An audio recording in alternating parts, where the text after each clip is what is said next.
Right now, as you're listening to this, you are being robbed. A chunk of everything your hard work creates is being stolen from you, and it's a system called capitalism that's robbing you.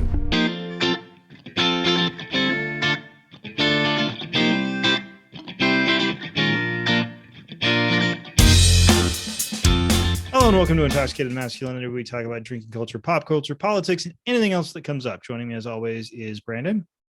Hello, my people. Kale. Hello. And Jim. Hello, everybody. Today we're going to be talking about anti-work. Brandon's going to sort of lead us on this, and I think it's going to be a really interesting discussion. But before we get into that, I'd like to see what we're all drinking. Brandon, what are you having today? I am doing a pretty classic. I'm doing a gin and tonic. Fair enough. Kale. I am having the drink of the working class people, and that would be cheap wine from Dollar General. Fair enough. $2 Chuck. Jim, what are you having? $3.90. Kraken and Coke. Kraken and Coke. I also opted for rum because, I don't know, workers' rights, rum workers usually haven't had rights, but so I went with a daiquiri, except I used dark rum and Demerara simple syrup, so it is a very yummy dark daiquiri. Brandon, why don't you get it started? What is anti-work? Well, it started off, I don't know exactly when, a couple of years ago, as a subreddit. And it was started off by leftists, people who were anti-work, not only because of how work treats people, but from an anti-capitalist, socialist / communist point of view. And they still maintain a lot of that. If you go to their about section and look through all their reads on it, there's a lot of anarchist and leftist links to articles and different content. But the dissatisfaction with jobs and the way that people are treated has driven a lot of interest in the anti-work, and a lot of people have started coming to it. As of tonight, the subreddit is up to 1,214,887 people. At any point, you can get on and read people's everyday lived experiences of bad bosses, exploitation, attempting to get people to work at moment's notice, drop of the hat, threatening them, trying to control what they say and do on their own personal social media. There's people who tried to do everything they could right, and still it wasn't enough. Every single time they give and they give and they give, and a lot of these really terrible jobs just keep taking and taking. So you get on the subreddit a lot of this everyday lived experience kind of thing. But then on the about page, there's a lot of really good authors who have written a whole lot of really good books, articles, even some videos. A newer YouTuber on the left that I've started watching recently, the Kavernacle, has an entire episode on anti-work on YouTube. One of the authors I checked out the most of is a anarchist who's still alive. His name is Bob Black. He wrote in 1997 The Abolition of Work, and then since then has written the No Future for the Workplace and Afterthoughts on the Abolition of Work. One of my favorite quotes from him was, "What if there was a general strike and it proved permanent because it made no demands? It was already the satisfaction of all demands." Then he says, "Work, referring to what workers do, should not be confused with exertion. Play can be more strenuous than work. Work is compulsory production, something done for some other reason than the satisfaction of doing it." There's another anarchist named David Graeber. He passed away 2 years ago, I think. I didn't look that date up, but he's an anthropologist, and he was starting to tip over into mainstream quite a bit. He had a few books before, but he wrote a book called On Bullshit Jobs. And that one really started gaining traction with even non-lefty types. And I think that's one of the things you find. I've seen several of the moderators on the subreddit for Antiwork say, I want everybody to just know that this is a leftist forum. We don't tolerate any neo-Nazis or any of that kind of stuff. But it is definitely attracting disenfranchised people from all across the spectrum. The hatred for being told what to do and when to do it and how long they should do it and what they're going to get paid and how much they have to go through and how little consideration or regard is ever given to their life is starting to break down political barriers that almost every other subject just doesn't seem to be able to crack through. I think it's a really interesting topic, and that's why I brought it up. It should be a good discussion. I have a question right off the bat. What would you say in your own personal way to someone who is taken aback by the idea of anti-work, of the theory that you just presented? What if they're almost even intimidated by it or threatened by it? There is no doubt that it is kind of a radical concept to us now. I would think one of the things I might do is to just direct them to the subreddit. The support and solidarity and camaraderie that is displayed in that subreddit is almost unique. Nothing's 100%. Sometimes you'll get some bad actors, but the support of workers putting their issues out there and what has stressed them out, it's just page after page of saying, yeah, I feel you, man. I know what that's like. And this is maybe something that will help you get through it. Maybe this is an answer that will let you decide what to follow up and what to do next. I put this entire idea and gave them a list of the reading material to a friend of you and Mike and me. And his immediate response, because he's not a leftist, his immediate response is something like what you were saying. It was like, this will just break down the social order. It'll just collapse the economy. Maybe that's not a bad thing. Maybe we need to end the way the economy is structured. I think one of the things that really struck me as a radical idea within a radical idea was somebody said on there, if you can't afford to pay a living wage, not even $15 an hour minimum, if you can't afford to pay a living wage, then you don't have a viable business model. And I thought that was really interesting because so many people think, well, I only want to pay them this much. Well, then you don't have a viable business model. If you can't pay a living wage, if you can't make it worth people's time, then you should maybe quit having a business. Yeah, I think a crazy person named FDR had some opinions just like that. Yeah. Yeah, but nobody ever elect him president 4 times in a row or anything. Right. Well, that friend I was talking about brought up FDR, and he said literally the Great Depression was about people being depressed because they didn't have a job. And I was thinking, well, maybe, but those times have definitely changed. There was a lot of social stigma to not having a job in the 1930s, even though that was a wide-ranging problem during the Great Depression. But it's one of those things. I have a few questions. I think one of the things that I wanted to bring up first, and you guys maybe have, well, I know you guys have stories because everybody has stories about sort of unfairness in the workplace. Because I mean, let's face it, there are certain things that sort of jobs that are going to have to get done at some point or another. The poop has to go somewhere after it comes out of us. So like, it's not a job that people would typically want to do, but it's something that sort of is necessary. And there's a thing, there's a need for it and it needs to get done. We don't want to just, stacking up garbage in our yards. So I guess the thing I'm talking about is, I mean, things in the workplace, in your working life, where you were like, wait a minute, this isn't something that's necessary. This is sort of something that is almost uniquely exploitative, even in the American workplace. And the example I'm going to use, I was very briefly out of college, a transportation broker.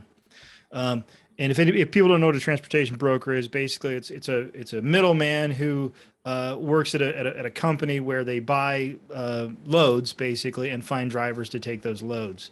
It's just logistics. Um, Now, I thought it was kind of an interesting job because, you're talking to people all day long and you're sort of, coordinating logistics. You're getting this truck onto this load at this time and all this other stuff. And they had put me on a route, and I'm not going to get into the specifics on it because it's not really important, but they put me on a route that was incredibly difficult. It was a company that was delivering a particular type of product to a very, very rural environment. If you know anything about truck drivers don't like going to rural environments because rural environments don't have loads for them to pick up to take back to non-rural environments. And so I was completing relatively few loads per day because I was spending an inordinate amount of time on each load to try and find a driver to take it, as well as paying, an exorbitant fee to do that. And so that was when they came out with a production standard, which production standard is something I think we could probably spend a whole episode on, just on production standards, because production standards are, probably the most common way that workers get fucked over. And the production standard said you had to move X number of loads per day, which I was nowhere close to. And I was looking at the averages because you could see the average number of loads. The average number of loads per day was significantly under that. So that meant that significantly under half of the brokers in our unit were completing the requisite number, the production standard worth of loads. And it's one of those things that companies use that to dishearten workers and make us feel bad about ourselves. And, oh, I'm not doing this. When in actuality, they're very intentionally setting a production standard that is either somewhat unrealistic or entirely impossible to attain. And this serves a dual function of keeping workers just shit scared of losing their job. And at the same time, they can fire anybody anytime they want and say it's because they're not meeting the production standards. That's sort of my story of maybe the most, just out and out ridiculously unfair work standard that I saw. Something that exists not to increase production, not to move more loads, but to keep workers afraid of losing their jobs and in real fear of losing their jobs. So I don't. What do you guys have any experiences like that? Sort of the experiences where your employer was specifically conducting very, very unfair practices just to dishearten the workforce? Yes, but I have a side question, which is what Mike is bringing up. If you tried to rectify that, would that really be anti-work, or is that work reform? Well, I don't know if the two are mutually exclusive necessarily. You don't say, well, if we don't, we try and get as far as and get as many things as we can, and you just kind of always keep pushing. So I'm not going to. And so I think maybe reform in the short term and abolition in the long term, or something like that. I don't know. I'm said this subject means a lot to me. It's something that I feel like, especially when I was younger, and I know, we all had jobs. We live in Iowa. We all had jobs since we were very young. I know. And we sort of by hook, line, and sinker the idea of a work ethic, which I think is something that kind of goes alongside what we're talking about. And the idea of a work ethic being something that's always this universal good until you start to look at the bigger picture and you realize there's only one person really benefiting from a work ethic, and it's not the worker. Right. So the reason why I brought it up is I read something today about the subreddit, and a lot of the new people that are joining are very much in the I want to make working conditions better. And a lot of the people that were on the Reddit originally are trying to push back and say, part of the anti-work movement is to say that work is basically inherently not good for you. Yeah, I've seen some of those posts too, and I don't disagree with the original posters, but I have come to realize that a lot of the things that I would like I'm a prison abolitionist, for instance, but I realize that that's probably not a thing you could just do. There's an idea of, what are they, decarceration, where it's steps down from where we're at now, leading toward an ultimate goal. Well, I think Brandon, because I thought about prison reform when Jim asked that, I thought the same thing you did, and I'm definitely not somebody who is on the side of entirely abolishing prisons entirely. I mean, I'm not saying I couldn't be convinced of that, but I definitely know that we should incarcerate significantly less people than we currently incarcerate, and their incarceration should be in a way which is preparing them to return to society, not preparing them to return to prison. So while we may disagree on the end goal there, we can walk a hell of a lot of that path together. And then once we get to that point where, it's to like serious offenders, murderers, rapists, things like that, then we can have that argument about whether we do full abolition or something else. But I think one of the problems with especially like Twitter and the internet, and maybe Reddit too to some degree, although I don't spend a lot of time there, is people have a hard time recognizing that people can be allies for a period and then maybe have a disagreement later on, and you can sort of go with where you agree right now. Yeah, and I'm gonna piggyback on that. I feel like there's so many occasions where, and I don't know if this is because partly our society is hardwired this way, but every decision isn't an either or. It can be a both and. Like we can have people that are interested in anti-work and people that are interested in making work better for the people that do work. And you can do both things at the same time. They don't have to be antithetical to one another. So Mike, go ahead, Brandon. Well, knowledge is cumulative too. As we, whatever the term that is close to decarceration would be for the anti-work, de-employment, I don't know, whatever that path looks like. That's a different thing though. I think it's decarceration, but it probably is, yeah. Well, whatever that path looks like, it will almost certainly generate new ideas as we go down. No, that's a really as good our point. Perspectives change, we'll shift in how we think of it and what our responses should be. It's like, for example, like again, the prison reform, which we're going to get to that, and we've got an episode on prisons coming up. I have been moving around a lot, and I haven't been able to edit. We do have some stuff on prisons coming up, so stay tuned. But like, so Brandon, given the same example, so you're in favor of abolition. I'm in favor of very, very strong reforms. Well, that's going to take a very, very long time. So if it takes us 25 years to do that, in 25 years, we will have both lived 25 more years, and our opinions, both of our opinions on the subject might have changed. And so it's like, let's focus on kind of the most important actions that we can take right now, and not sort of pre-fight battles that we might have to fight 30 years from now when we've gotten, 65% of the way down the path. Which isn't to say that you can't nudge people along towards the original goal of the anti-work too. Put up your links, put up your articles. No, absolutely. The only thing I'm saying is, like, as long as people aren't saying, if you don't believe the same thing I believe, then you're not a part of this movement, and you can't. That's ridiculous. But I am curious, just real quickly, and Brand, we didn't talk about that previously, but I think that'd be interesting. Just could you guys give some examples of things where it seemed like something in the workplace where it was almost intended specifically to be dehumanizing to the workers, almost to the exclusion of even having a positive benefit to the workflow? Yes, I can.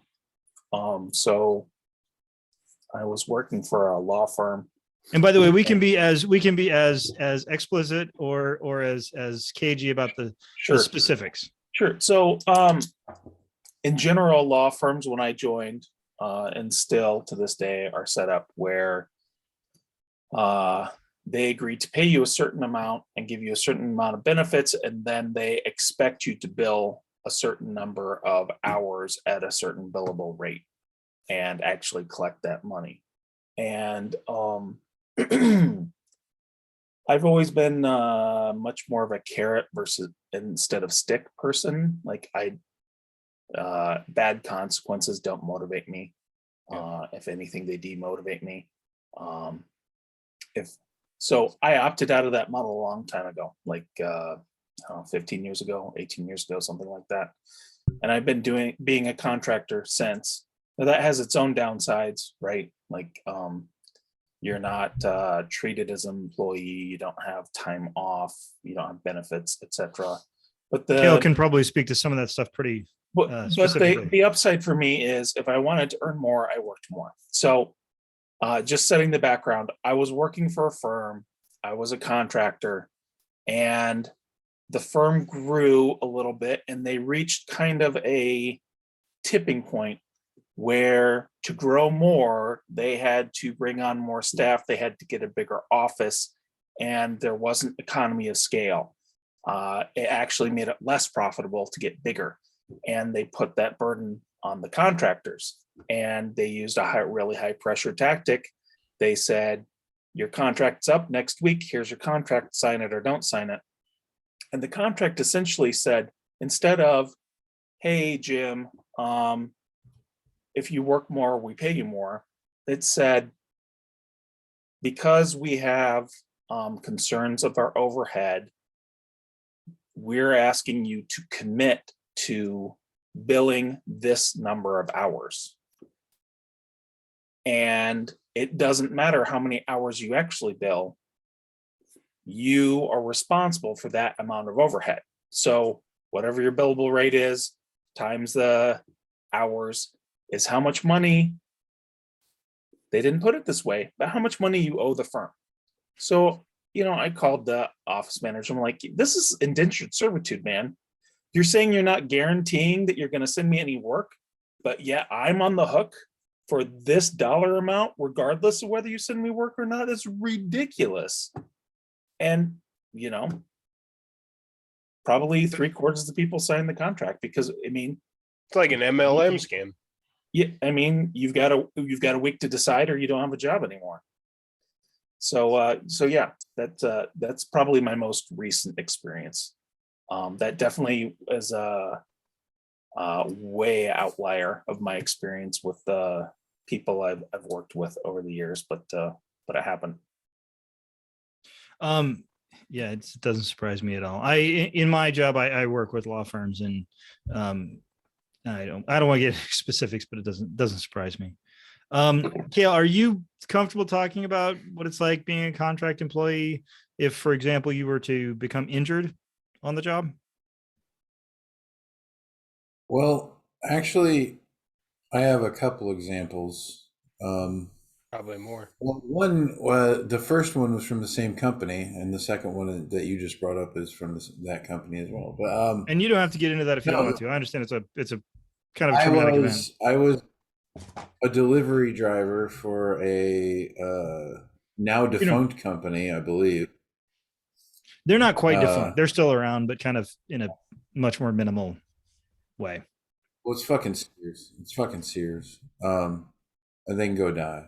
But no, I think they probably will in the near future. They were going bankrupt at one point and actually got bought out by Kmart. And so Sears and Roebuck became Sears Holdings. And then they decided that they were going to start changing rules and stuff. And they came out with this stuff called a heat survey. Because we would go out and deliver appliances or treadmills or lawnmowers or whatever people bought at Sears, big ticket items we call them. But here's the thing, we were contracted. They contracted a delivery company which contracted private drivers. So I was a subcontracted employee. So how could I possibly be affected by this new rule that this company came in and was like, hey, we're going to do these surveys on all our customers. And if you don't get 5s across the board, this guy's going to come and bother you every week or we're going to terminate your contract. And I was like, I'm not your employee. You can't subject me to that.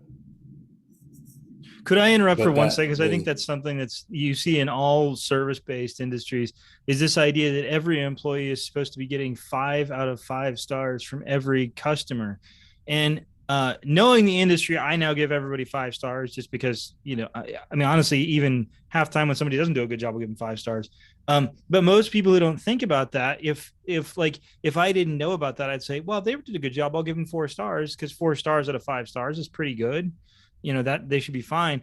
And they don't realize that 4 stars means shit. That means nothing. 4 stars means you didn't do a good job. Which doesn't make any sense, because that's not what the average. If you tell the average person what does 4 out of 5 mean, they'd say, well, that means it was pretty good. That means there's no problems at all. Like 5 stars, you'd think 5 stars is when something is like above and beyond. But anyway, I'll stop interrupting. I apologize. I'm sorry. No, I was going to say it might as well be 0 or 5. Right. No, the one thing you were referring to was I was in a pretty critical accident, and basically Sears washed their hands of the whole thing.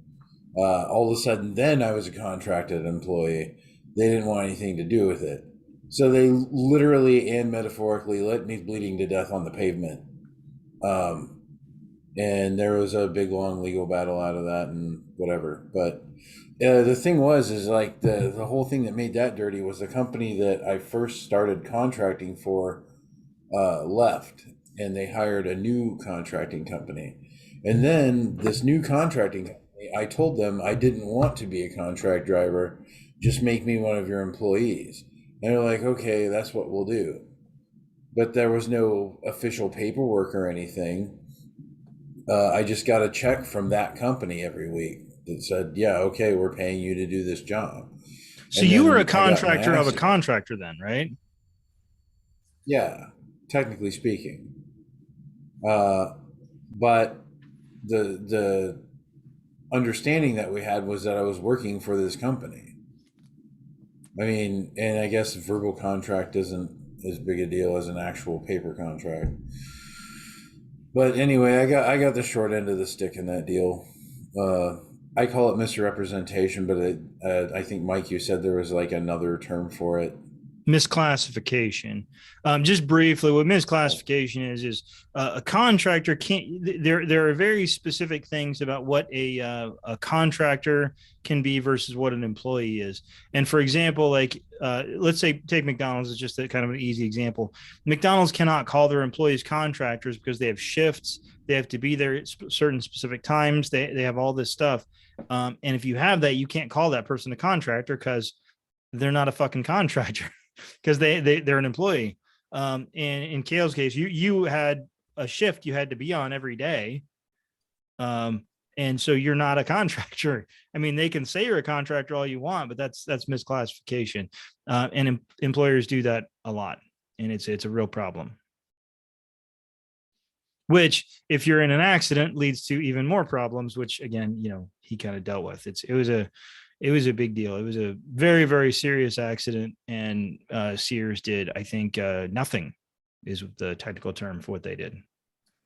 You guys came to a lawyer's office and said, nope, not our problem, and walked out. They were there for literally like 10 minutes. Brandon, I know you've had a couple of jobs. I'm sure you have a couple of examples of things in this area. Yeah. My more recent jobs have been arguably the best I've had. There's not a whole lot of complaints. There's little things that, as I have gotten more left, has bothered me. Constant surveys to see how we're doing that they want near 100% participation in has always been like, but you never ask the real question, do you? Like, are you happy with, the air quality or something? It's like, yeah, how about more money? But there's been times, small stores where they would call you on your day off. There was a cookie plant that Mike and I worked at for a while where it was just constantly calling. You barely ever had a day off. What was your most overtime in 1 week? Oh, in 1 week, I don't know, like my most, I don't remember a total of a week. My most overtime in one day, I had 16 hours and 10 minutes at that place. I was there on 9/11. I was working overtime when 9/11 happened. Yeah, it was just crazy. And in the, the need, and we've all done this when we were teenagers or 20s or something too, where you have to like practice your fake cough for when you're calling in or something, because you just want a day off. And we didn't really have the idea of me time and self-care and well-being. We had to make up an excuse and pretend like we're sick. It forced us to lie to somebody when all we really needed was just an actual day off. One place I worked at would schedule me 2 days in a row, have a day off, work 3 days in a row, have a day off, and just keep going that way. One place I worked had, I would work Monday through Thursday, take 5 days off, then work Wednesday through Saturday, and then work Monday, Tuesday, Wednesday, take Thursday off, work Friday, then Monday, Tuesday, Wednesday, Thursday, take Friday off, and then start the whole cycle over again. I'm forgetting its exact way a little bit now, but there's this constant. I can't imagine why. It seems so simple. It's this constant assumption that you are always supposed to be available and that your time is their time and their time is the more important time. You see a lot of this on the subreddit too, where they especially take advantages of teenagers and younger people because they're the ones that have grown up with people saying, oh, you got to be working hard. You've got to be fully employed. So that's what they think they have to do. And then, when their manager calls them in at 4 a.m. and says, hey, I need you here, somebody else quit. And it's like one guy was saying, I'm at families away on Thanksgiving, and you approved that in October. And the guy texted back, well, I don't like your attitude. I'm not a fan of yours either. Yeah. What's that guy? What does that even have to do with anything? Who cares if you like my attitude? I said very politely, I'm not coming. It's interesting because I think that the whole idea of all this stuff, and I think, a lot of the anti-work is sort of getting back to the idea that, because I think you can't talk about anti-work without talking about capitalism. I think they're, inextricably intertwined. Because I think, especially in Iowa, I think we are people that have a very strong sense of fair play and have a strong sense of everybody should get the fair shake and all this other stuff. And yet all this time we've been screwed over by our employees, and we have to always, if there's a problem, then, we have to come in or do whatever, but there's never a reciprocation of that. There's never like, hey, I don't feel good. I don't feel like coming in today. It's like, well, do you have time off? And it's like, hey, wait a minute. What happened to the 5 different times that I came in when I didn't have to, and I was doing you a favor? Where's the reciprocation there? And that's the way it is ever. And I think it's gotten a lot worse. I think, it's one of those things you like, take a McDonald's employee, for example. I mean, when we were kids, and this is, I think, hard to believe for some people, McDonald's used to be like a restaurant that you could take your family to, and people worked there and they had a uniform, and it was like, it probably wasn't like the top end job that everybody would want, but if you were a manager at McDonald's in 1985, you could buy a new car and you could take your family on vacation. Now you might not even be able to do that if you're a regional manager. It's a continuing to strip away all of the benefits, and at the same time tell the workers, just do this for me this once. I just need you to do this once. But it's like, what the fuck are you going to do for me? Right. I saw something recently that at the time I didn't really think had anything to do with this, but it just keeps on popping in my head. I was watching a short show about Lincoln, and part of the show talked about how he wasn't really a traditional anti-slavery abolitionist, that a lot of what he talked about was how slavery wasn't fair because people weren't getting the benefit of their work. And that came out of some historians think that that came from his life experience, because when he grew up, his father would hire him out. And there was a law in the state where he grew up that until you were 21, if your family hired you out, you didn't get the income, your father got the income. And I think that's relevant today. I mean, the people that work at McDonald's, are they really getting a fair share of what income they're producing? Are the people that work at Amazon distribution centers getting a fair share of what they are actually doing? Well, I think increasing the economy is based on large corporations taking tiny slivers from everyone. You can have these really small margin businesses, but you just, exploit your workers enough and keep working conditions as horrible as possible. And so you can maintain that profit margin. And again, I think Brandon probably would have something to say about the idea of a profit margin in the first place, because what is the profit margin if it is not the theft of the workers' labor? I mean, honestly, it's one of the things that I've been asking. I feel like as I get less engaged online, it's sort of opposite for me as just for most people. I engage less online, but I become much more kind of radical in some of my, especially my labor politics. Why do businesses need to make profits? Even oh God, brain not working. The guy who wrote Wealth of Nations, Adam Smith. Even he said there's not even supposed, even in capitalism, there's not supposed to be any such thing as long-term profits. That's not supposed to exist in capitalism. And yet they do through a variety of really, really nasty means. But what is that profit going to? And again, this is sort of the larger question, I think, at least for me anyway, of a system should be set up to help the people. And I don't think that even the most dyed-in-the-wool conservative could say with a straight face that this economic system is set up to benefit the people. They might have some trickle-down economic, whatever in their head, but this system is meant to benefit the establishment and the owner class. But the owner class doesn't need any more money because they already have a lot of money. So why is it not set up to benefit the people?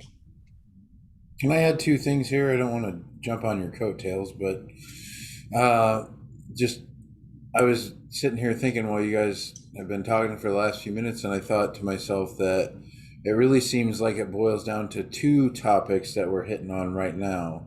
One is that people believe that capitalism is synonymous with the American way, like that is America is capitalism, where it's really just more of an economic ideology, as opposed to like a core belief of America or what makes America America.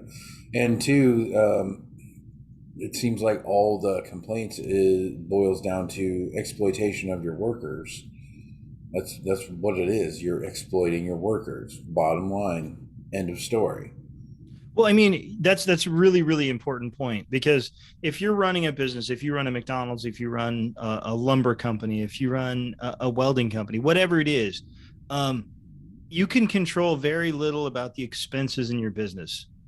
And this is something I would recommend workers think about in their own workplace.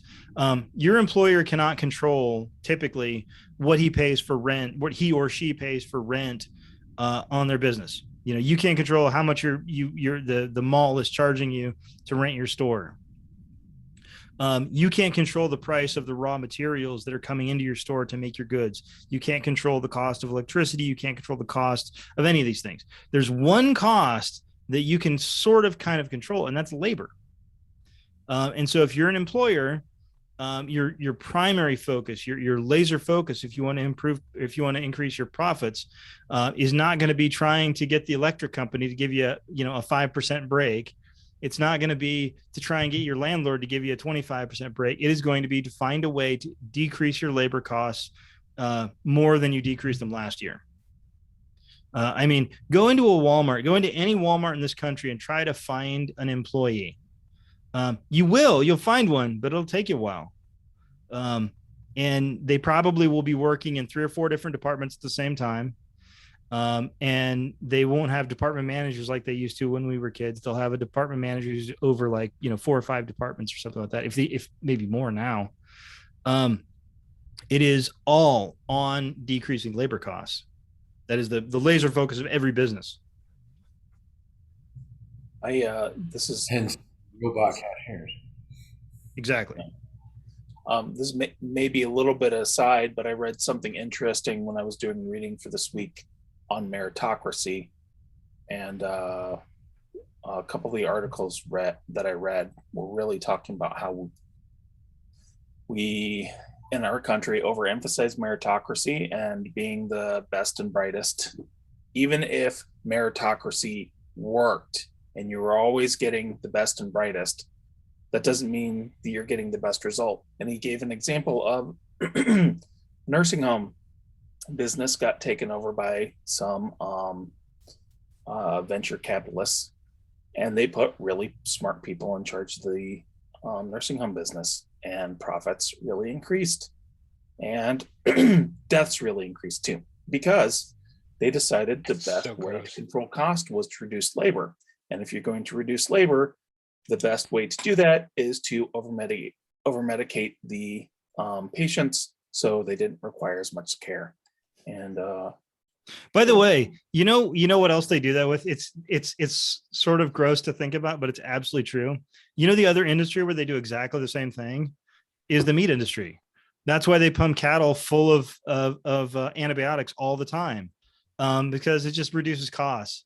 I mean, it's bad for everybody. It's bad for society. You know, you get antibiotics in the water supply, and people are now you have increases in antibiotic resistant sicknesses and things like that.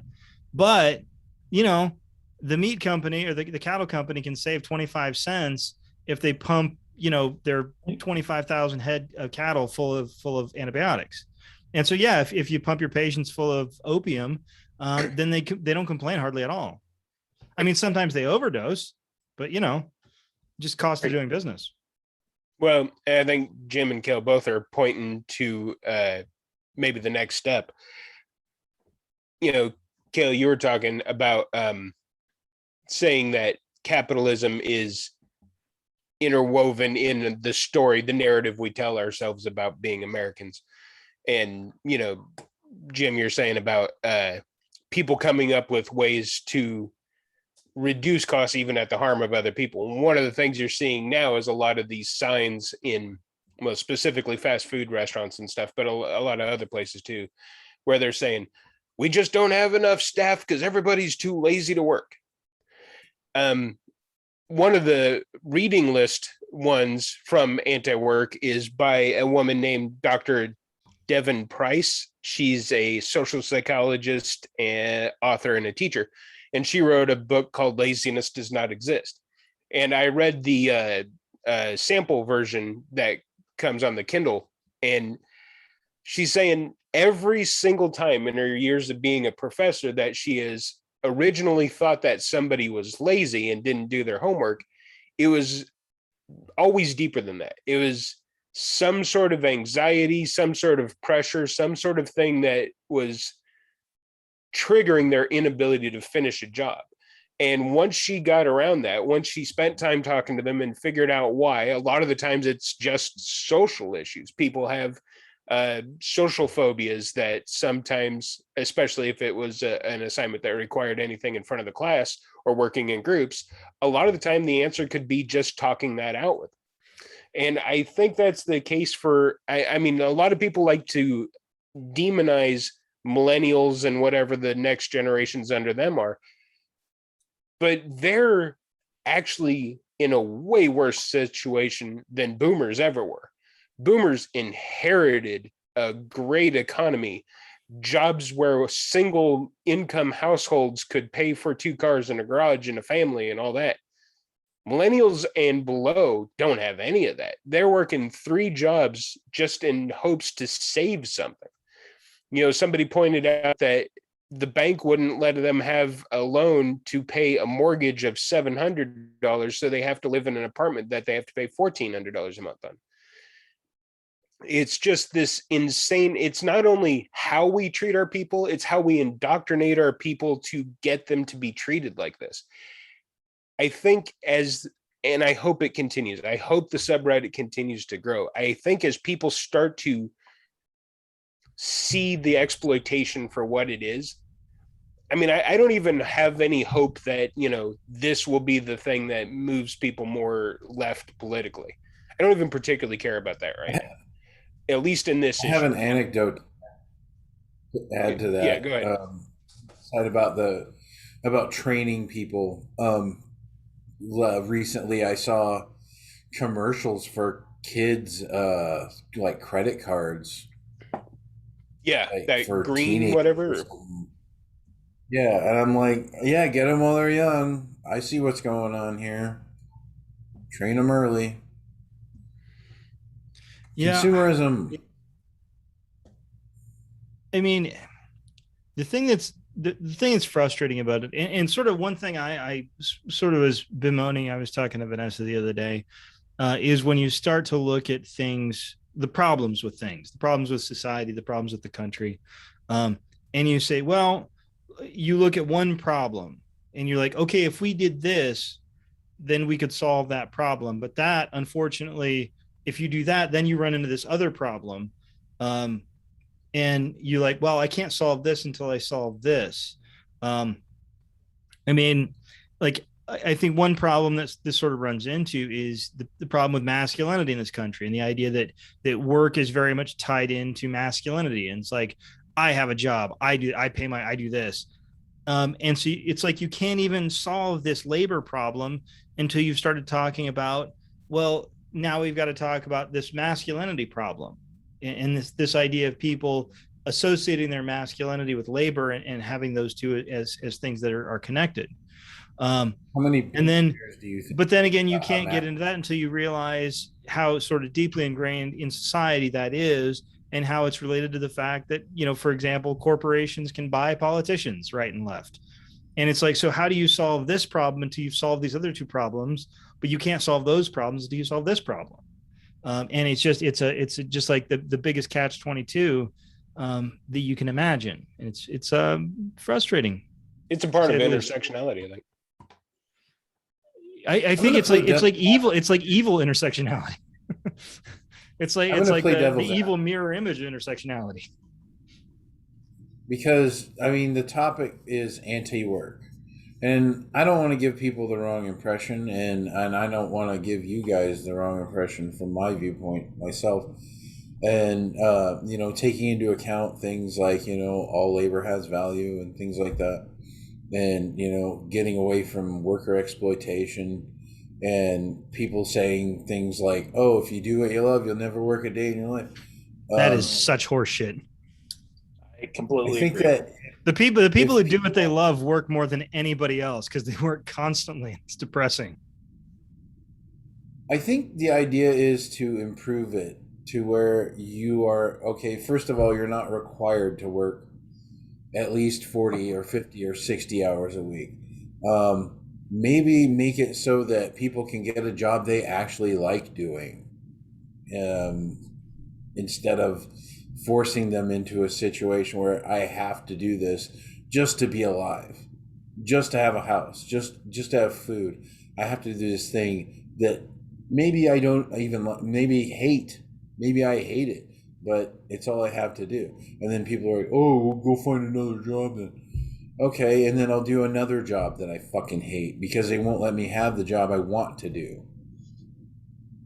I have another question I want to ask, but I think it's probably best saved towards the end. But I think what you're saying is very important. Brandon, what do you have kind of next on the? There was a quote. There's a few quotes that I wrote down because they occurred to me anyway, and what Kale was just saying kind of triggered some of them. One of my favorites is from a woman named L. Susan Brown. We can understand our own unhappiness as workers not as a psychological problem that demands Prozac, but rather as a human response to domination. Thomas Hobson was a businessman in 16th and 17th century who famously offered for sale the horse nearest to his stable door or none at all. This is a type of logical fallacy called false dilemma, in which it appears that only two options are available when a multitude of other choices exist. In particular, Hobson's choice is used to represent the idea that the choice has been made for someone in advance by a third party, and the only option they have is to consent or reject it. Applied to employment, a worker must take whatever job they can find or none at all. They must choose whatever situation presents itself or no situation at all, in which case financial destitution is likely to follow. This is also a form of blackmail extortion in that a negative, undesirable result leads to any behavior which can allow the result not to occur. Seen this way, working, especially at the entry level, is a ransom paid against the threat of poverty. To make matters worse, working has gotten so bad that in addition to the blackmail element of working, those who are perpetually poor and who must rely on assistance to get by anyway face what's called Morton's fork. This is another type of false dilemma where two contradictory ideas lead to the same conclusion. For example, a person has no money without a job, but that same person has to spend money on a car payment, gasoline, food, decent clothing, and housing if they want to keep their job. The result for many workers is that having a job is too expensive. Thus, whether they earn money or don't earn money, they're going to be broke regardless. Here's a reasonable analysis of working leading to a Morton's fork would have workers conclude that it's better to have free time and be broke than to work all the time, be tired, have no freedom for oneself, and still be broke anyway. Thus, the motivation to work is understandably low to the point where some folks, such as myself, would rather not have it at all. Yeah, I read that before tonight, and I thought, wow, isn't that why so many people are just opting out of shitty $10, $11, $12 an hour jobs? Because it's just, there's not that big of a benefit to it to make it worthwhile. Well, and imagine the amount of privilege and arrogance on behalf of on the part of someone who starts a business and then is like, well, I'm only going to offer $10 an hour. And then when nobody shows up for your terrible wage, you throw a hissy fit and be like, nobody wants to work. They're all lazy. You have a non-viable business model. Well, I think what it shows is that none of these people actually believe in capitalism. I mean, not really, because if they did, it would be, well, I guess, before market forces favored the employers, because there was an excess of employees. Right. And now I guess it favors the employees because there's an excess of employers. And it would just be, well, I guess that's just the way it goes, but they don't. Yeah, let's just get out our supply and demand curves and figure out. Right. They never did. They never gave a shit about supply and demand or any of that stuff. It was just an excuse to screw over their workers. And yeah, it's a heck of a system we've got built. Yeah. And it's amazing that we keep talking ourselves into it. Well, I think it's one of those things. It's part of all this stuff, and this is something that's sort of even outside of all the forces, the establishment and corporations and lobbyists and all this stuff, is just inertia. Like, it's hard to change things. I mean, changing an economic system in a country is not easy. I mean, that's something I think we all have to be honest about. Is that changing the system is hard, but so is a heart transplant, and it's worth the effort if you're going to die otherwise. Well, that's where you come back to decolonization. It's easier to break down a huge problem into smaller steps and take action on those. Well, what I kind of think of it's like chemotherapy, and that's what capitalism needs. Like, it needs something to break things down so that we can heal. And the healing process is building a system which is there to support people or workers. I mean, that's one of the things that sort of struck me when I started thinking about this more is, the right wing talks a lot about, sort of the fracturization of identity, this person's this and everybody's identifies as this or that or the other thing, whatever they identify as. in a way that makes it seem like it's all kind of a joke or whatever. But the one identity that we all have in common is we're all workers. And it doesn't matter if you're a stay-at-home mom or anything else. Like, you do Right. work. It's You all do labor. work to support the society. No matter what you do something. You pick up a rag and wipe off your counter. You do something in this society. You're a worker. And the last thing, the right wing, and I say the right wing, honestly, a lot of the left wing in this country, the last thing they want is true worker solidarity, because that's some scary shit right there. Yeah. I mean, and historically speaking, the last time when unfortunately they lost was World War I. I mean, you had the strongest workers movement you've ever had in the world. And they attempted to try and stop World War I, and unfortunately it didn't work. But that's they're afraid of. They're afraid of workers being able to stop a war. Because I mean, what is worse in a capitalist mind than workers stopping a good war that they can build a bunch of bombs for? Well, our mutual friend said that work also provides a sense of purpose, which for a lot of people he's not wrong about, but he should be. Purpose is something that should be given to yourself by yourself. It should be something you dictate, and not something you find at the bottom of a cereal box or something that you get handed by a boss. Purpose shouldn't be something you leave to chance or to other people. It's all part of the grand narrative we've decided to tell ourselves collectively as a nation.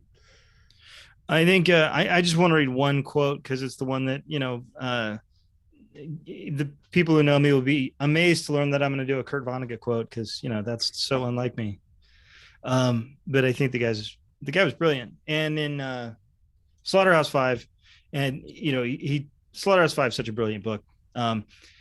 He says, America is the wealthiest nation on earth, but its people are mainly poor, and the poor Americans are urged to hate themselves. To quote the American humorist Ken Hubbard, it ain't a disgrace to be poor, but it might as well be. It is, in fact, a crime for an American to be poor, even though America is a nation of poor. Every other nation has folk tradition of men who are poor but extremely wise and virtuous, and therefore more estimable than anyone with power or gold. No such tales are told by the American poor. They mock themselves and glorify their betters. The meanest eating or drinking establishment owned by a man who is himself poor is very likely to have a sign on the wall asking this cruel question: if you're so smart, why aren't you rich? There will also be an American flag no larger than a child's hand glued to a lollipop stick flying from the cash register. Americans, like human beings everywhere, believe many things that are obviously untrue. Their most destructive untruth is that it is very easy for any American to make money. They will not acknowledge how, in fact, hard money is to come by, and therefore those who have no money blame and blame and blame themselves. This blame has been a treasure for the rich and the powerful, who have had to do less for their poor, publicly and privately, than any ruling class since, say, the Napoleonic times. Many novelties have come from America. The most startling of these, a thing without precedent, is a mass of undignified poor. They do not love one another because they do not love themselves. It's one of the most depressing quotes that you could read, but it's very, very true. There is the capitalism and this desire for this stuff. It turns the poor into. It's like we're all tattletales. We all focus on each other's inequities rather than focusing on the people that are actually fucking us over, which is what they want. And yeah, it's very frustrating. Very frustrating. That was depressing. Everybody should read Kurt Vonnegut. By the way, one book I should recommend, if people are interested in this stuff, Kurt Vonnegut also wrote a book called Player Piano, which is sort of about it's about this future where there is no work. It's all automated, and sort of the effect that has on people. Also, The Jungle. Well, The Jungle. Get ready for The Jungle. The Jungle, by the way, is a great book, but it is a tough read. There's not a lot of happy stuff going on in that book. It is brutal. I guess the question I had, and I think this is one of those things, because there is a lot of depressing stuff with all this. What things do you think, like, what are the intermediate steps? What things do you think we could do as a society? Not like right now, I don't know, but like, what laws should we pass? What are some things we should do to sort of move forward with a pro worker agenda or anti-work agenda, whatever you'd want to call it? Like, what are some things you guys would like to see over the next 5 or 10 years? Yeah. Well, I'll start. I think maybe laws are even 3 or 4 steps down the line. Maybe right now it's just the normalizing of the idea, the talking about our situations, and the talking about a possible future where work is automated and we don't have to do this anymore, and maybe our kids will be able to spend their time on earth going around and seeing things instead of just making somebody else enough money to get another yacht. I have a patch that my wife turned into a pillow. It says mutual aid, all we have is each other. Maybe it's just radical things like going around your community and helping out, donating where you can, helping somebody clean up their yard, helping somebody, get to work, get to the food pantry, stuff like this. It's creating a system where people do not feel like if they lose their job, they're going to fall through the cracks and end up homeless or dead because they no longer have any health insurance. Maybe it's donating to a charity that helps people on that road. I think a lot of it is just talking about these things. There is this kind of thing that a lot of businesses will say, and I know, Kale, you've talked about this before. Business will say you can't talk about your salary. Bullshit. You can. There's no law saying you can't.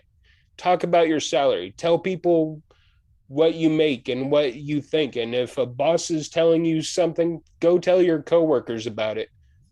Think about other workers too. I was telling our mutual friend again, I was telling him, I have more in common. I feel more for a factory worker in China than I do the parasite upstairs on top of the building. I identify as a worker more than I do as an American or a patriot or any of that other stuff. I am a worker, and everybody around the world who is going through the same thing, being exploited, they're the ones I'm concerned with. I think the first step is just normalizing the anti-work idea. I think you could basically put everything you just said under one word, which is solidarity. Yeah. Show solidarity. So I have all sorts of ideas in my head, but I keep on coming back around to Kale and I being contractors. And I think the more you push 30-hour work week, people not being able to contact you after hours, paid time off, etc., the more every business will be run with only independent contractors, which makes me think ultimately I feel like the best thing the government could do is to forget about all the teeny tiny safety net programs like, oh, you get some money for heating oil over here, you people get some food stamps, and by the way, you have to jump through these 17 hoops every 6 months to do it. Oh, and to do that, you have to come to our office, and our office hours are between 10 and 4, Monday through Friday. So if you have a job, good luck. And if you don't have a car to get here, good luck making it up time on the bus. So I think the universal basic income makes a lot of sense. I think Along with universal health care. Right. Especially with the increased production being done by robotics. I think, we have this common conception that America doesn't make anything anymore, and it's really not true. We make a tremendous amount of stuff. We've made about the same amount of stuff for years. We just have fewer people doing it because it's being automated. So that's my 2 cents. I think that's really important. I think the one thing that I would say is I'm not against automation. And I think that in a perfect world, we all should be in favor of automation, but we want to make sure that we are all reaping the rewards of automation because we as a society did that. I mean, one of the things, and I'm sorry for Elon Musk fans. Elon Musk never built a goddamn thing. He bought things.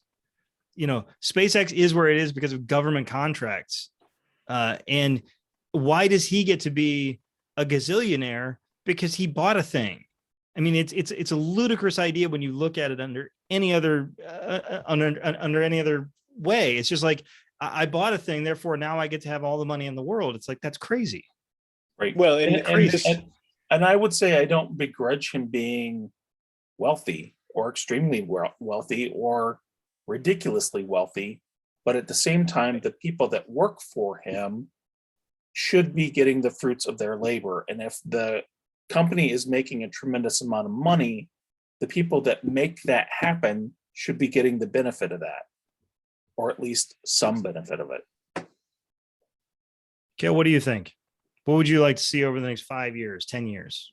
Like just, and again, remember, this stuff can be up and down the chain. This could be a local ordinance in Des Moines, or this could be a law, or this could be, revolution, everything in between.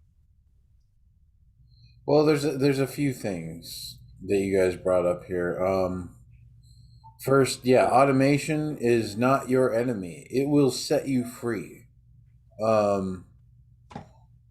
Because it could set you free. When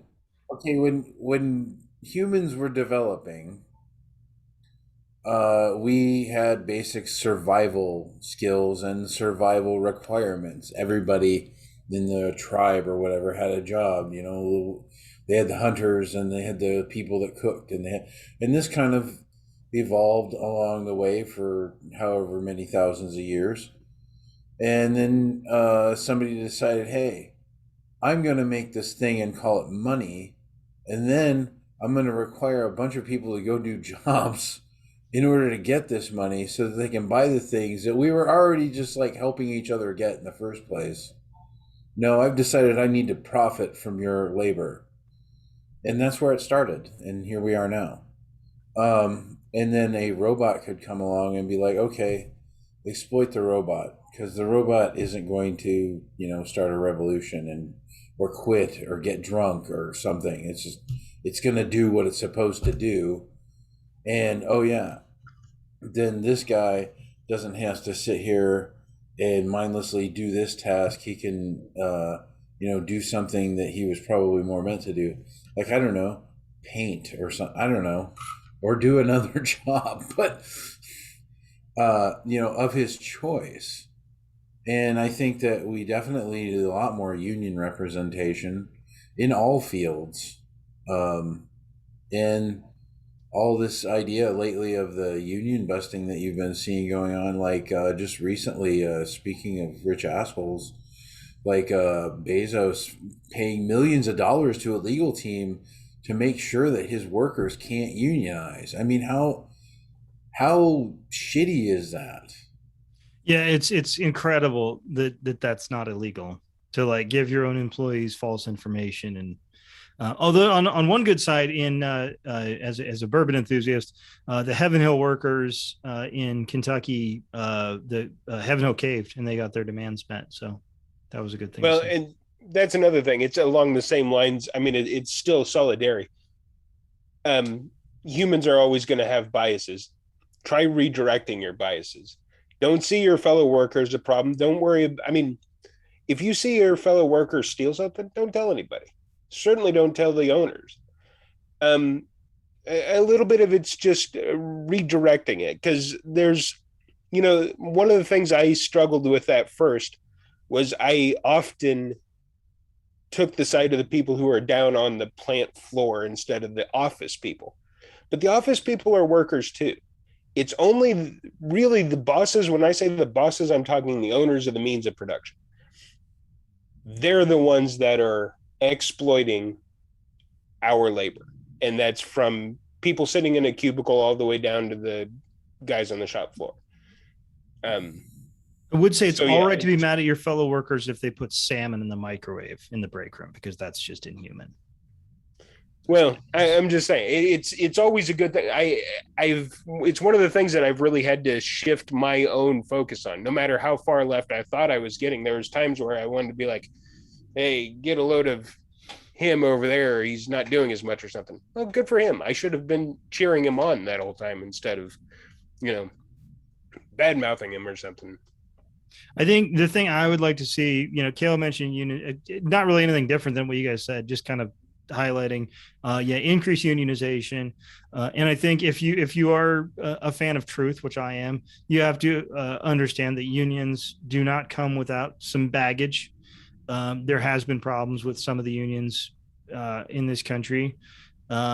And sometimes with the unions being on board with management. I mean, we've seen that with the John Deere workers and some of the other workers, where the union management was part of the problem. But overall, more unions is a good thing. So more unions. And what Jim mentioned about contracting, I think there should be some kind of a law passed which significantly makes it much more difficult for companies to contract out work, because contract employees, or the idea of contracting is maybe okay in certain circumstances. I don't know, but I think generally speaking, contracting is just a bad thing. I think that if you're a company and you want to hire somebody, then hire them.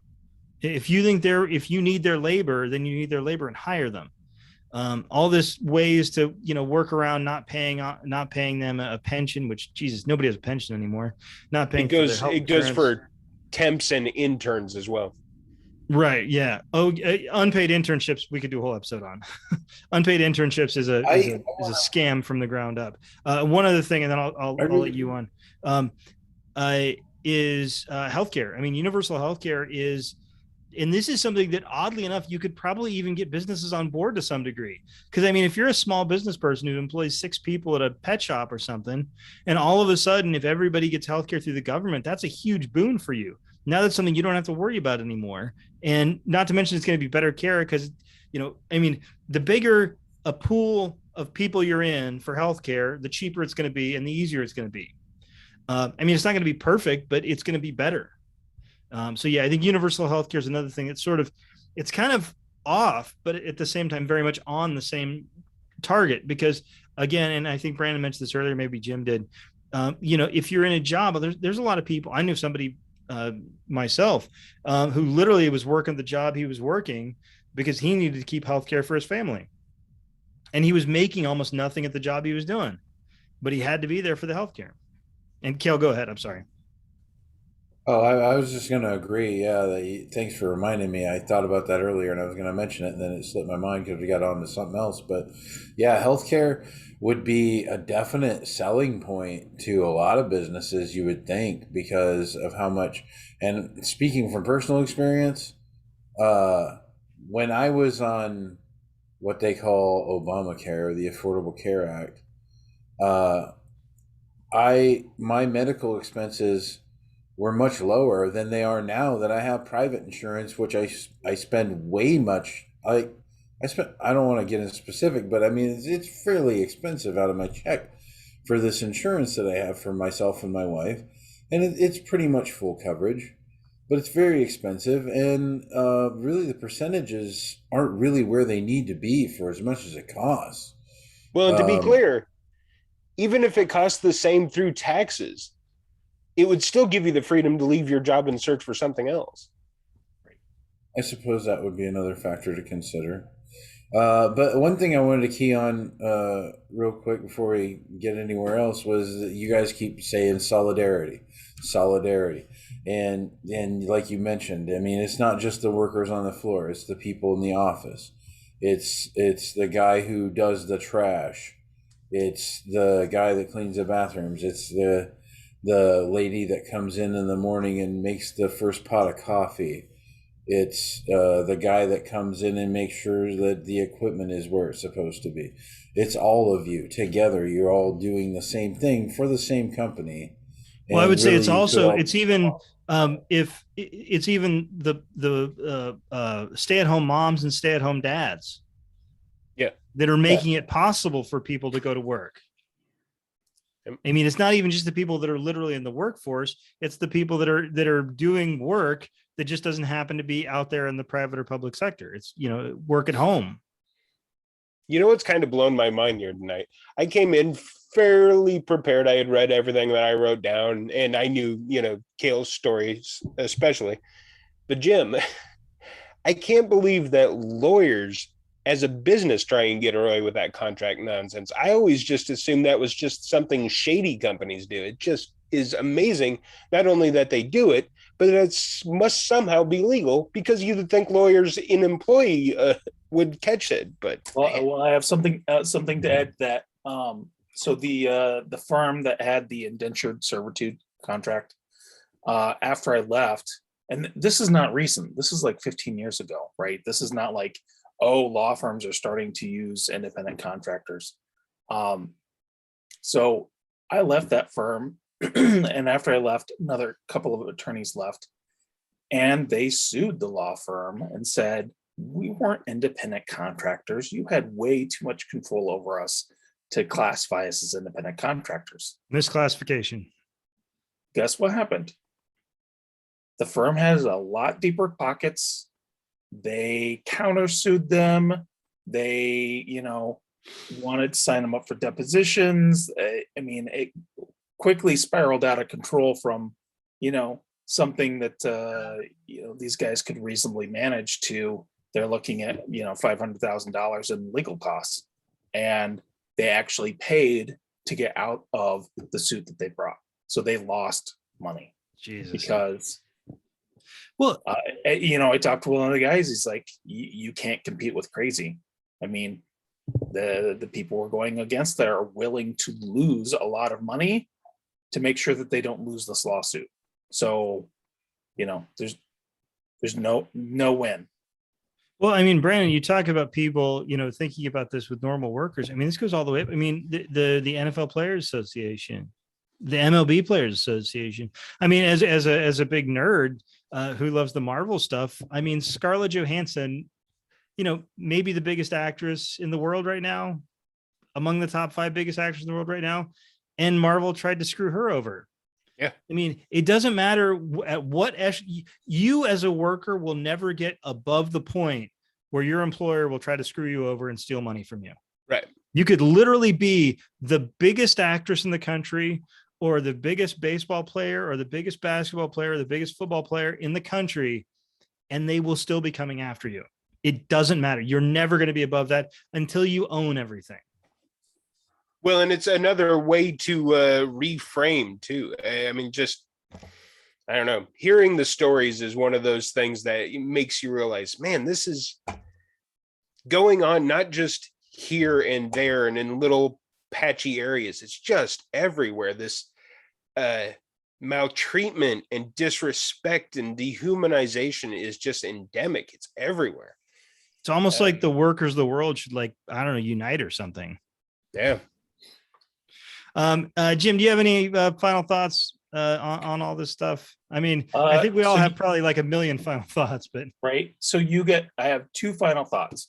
One is you guys gave some quotes, and I thought of a quote, a movie that I love about labor, Office Space, when the main character gets asked, what would you do with $1 million? And he says, you know what? I just do nothing. And the response was, hell, you don't need $1 million to sit around doing nothing. My cousin's dirt ass broke and he don't do nothing at all.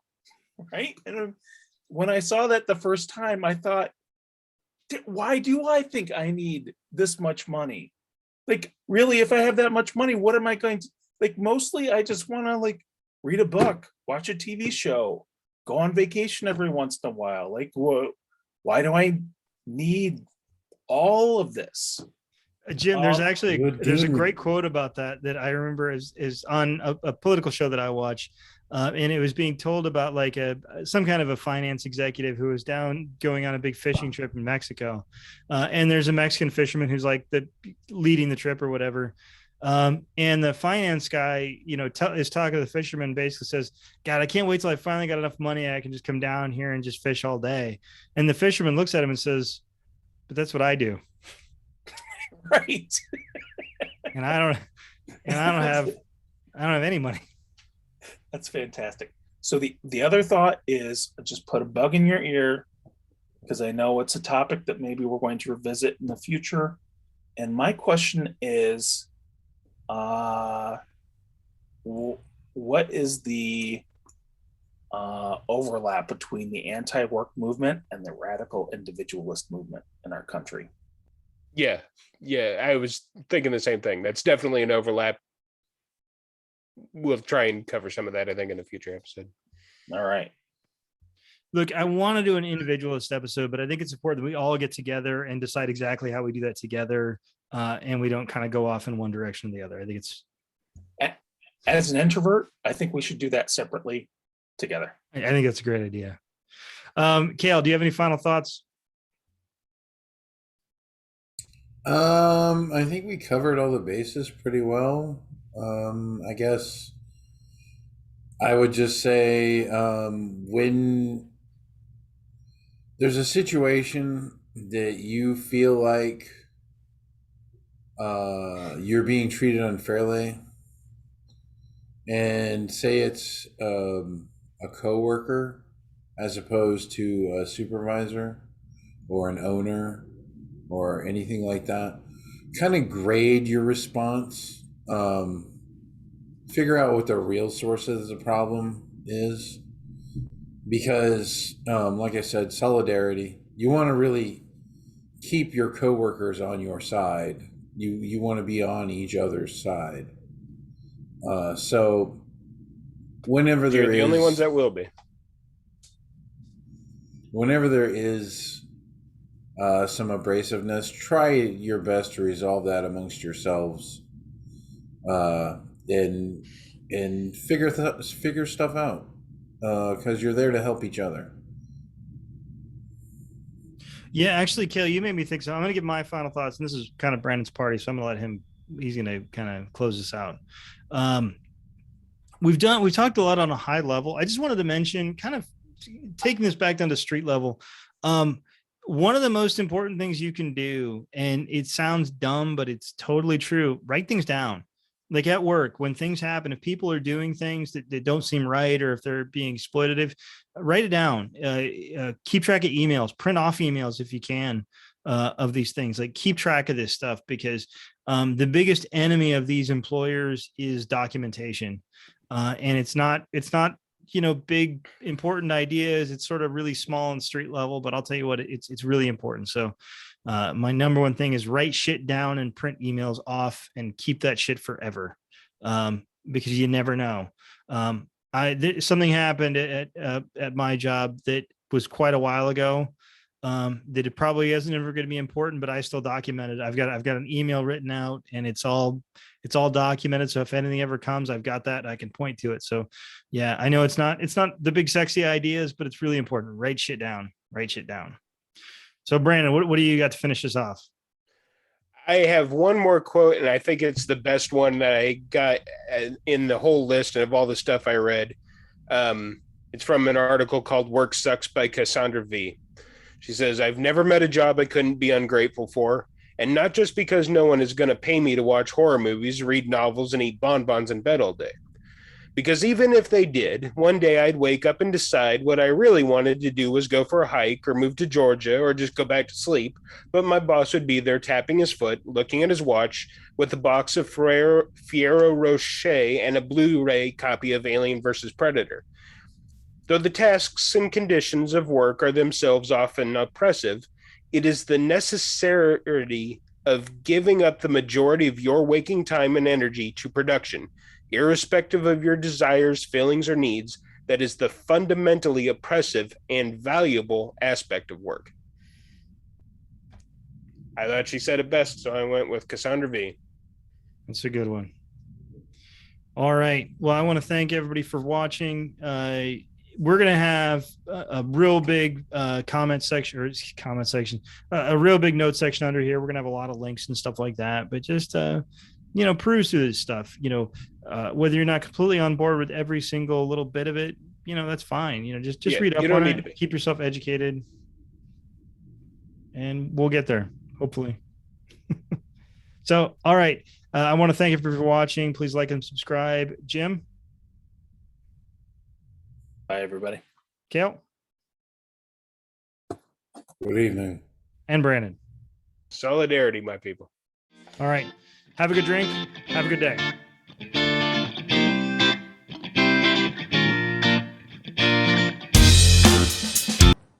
Fuck it. I quit.